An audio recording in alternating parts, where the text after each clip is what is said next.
Lord of the Mysteries. Chapter 575. Golden Dream. Upon seeing the gigantic black sailboat, Klein's first reaction was fear and wariness. He suspected that the demigod, king of the five seas Nast, was here for him. But he quickly refuted that guess.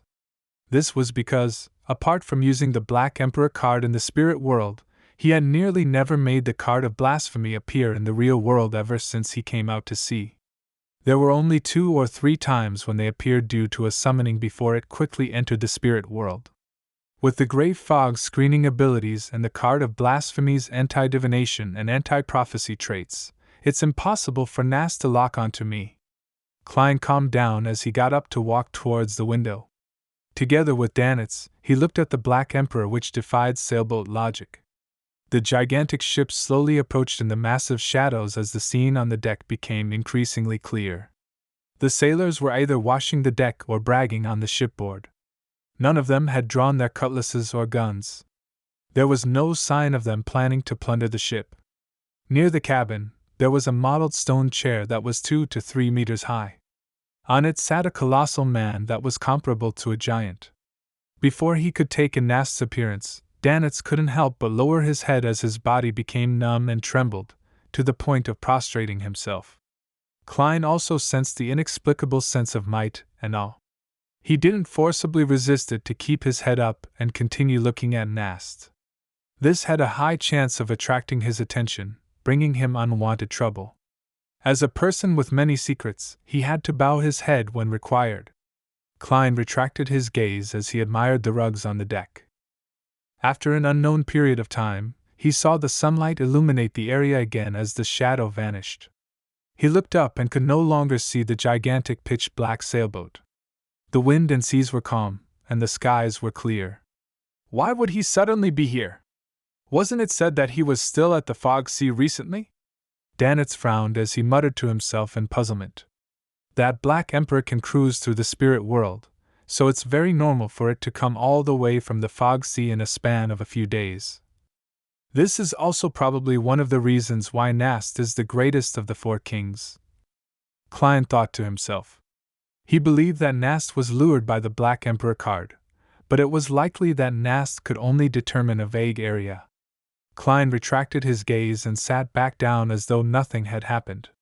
The straight-line distance between Byam and Dylinius wasn't great, but a sufficiently safe sea route was filled with twists and turns, so it took the liner until sunset before it reached the dock. After that, Klein changed his appearance, and used a fake identity to buy 2 early tickets and set off before it got dark. They arrived at Gargas at dawn. Danitz didn't enter the city and instead brought Klein on a detour to a private harbor. They then took a simple fishing boat and set off to sea.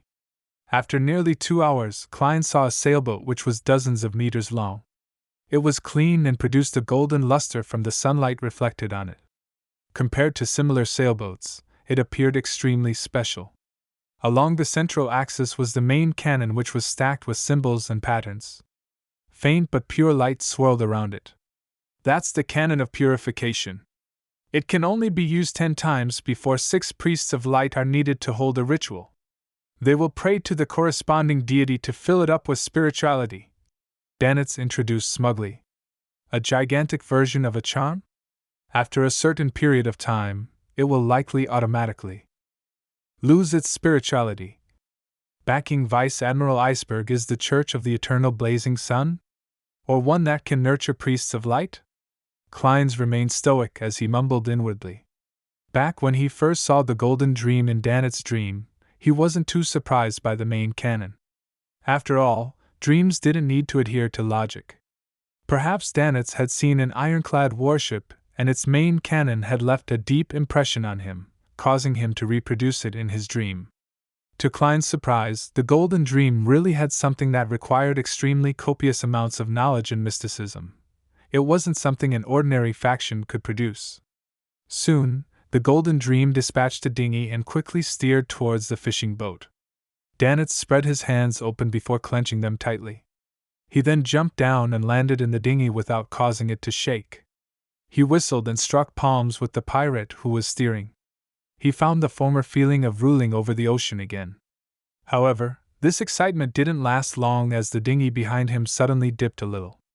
One more person had joined them. I forgot about that man. Danitz wiped away his smile and sat down. Klein observed the pirates and pressed down his hat. He sat down calmly without a word.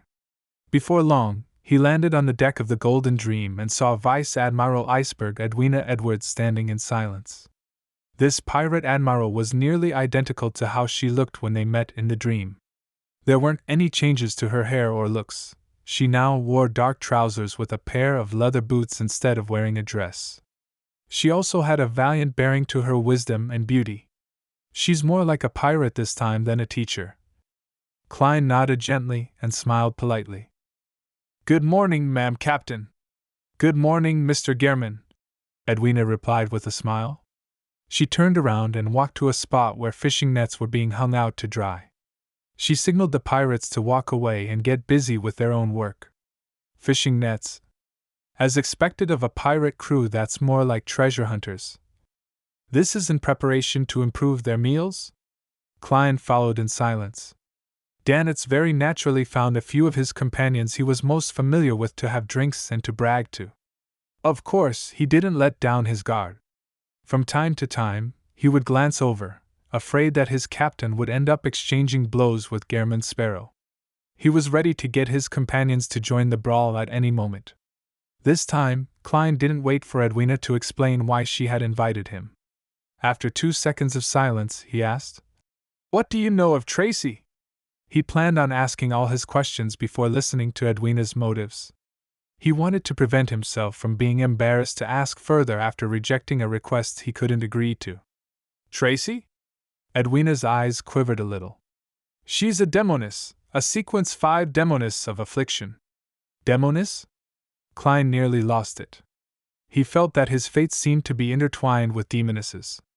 First, it was witch Tracy, and then there was demoness of pleasure Madame Sharon, and then there was demoness of pleasure Tracy Cheek, and a high-ranking demoness he only heard the voice of. Now, there was another demoness of affliction, Tracy. Edwina didn't sense the upheavals he was going through and continued. She's different from the typical demoness.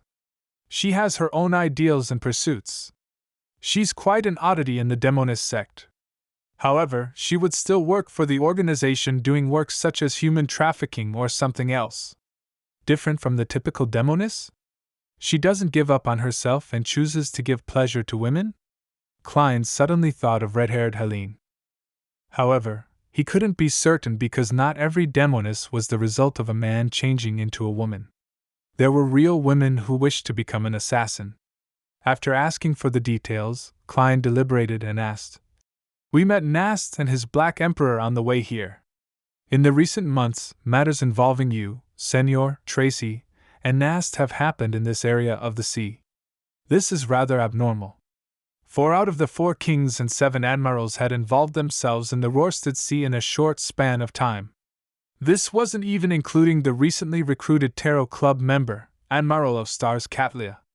In terms of probability, this was indeed quite abnormal."